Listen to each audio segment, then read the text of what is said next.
দিয়ে কিয়ামত গড়াবে। 4 নাম্বার হযরত আজরাইল আলাইহিস সালাম, তিনি সমস্ত জীবনের জান কবজের কাজে নিয়োজিত আছেন। যেমন মনে করো কারো মৃত্যুর সময় হয়েছে, তখন হযরত আজরাইল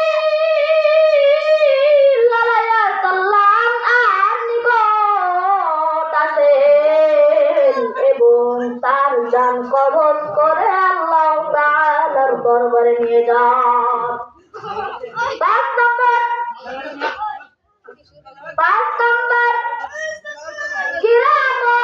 কিরামান কাতিবিন, সম্মানিত 2 জন ফেরেশতা মানুষের সাথে থেকে তাদের ভালো মন্দ কাজগুলো লিখে রাখেন।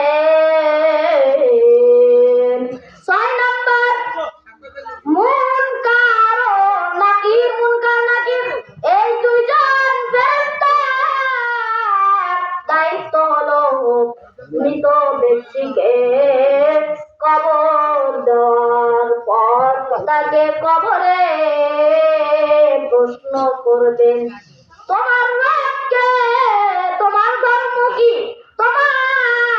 ধর্ম কি, রাসূলুল্লাহ সাল্লাল্লাহু আলাইহি সাল্লামকে দেখিয়ে বলবেন এই ব্যক্তিকে। প্রসিদ্ধ নবীদের নাম আল্লাহর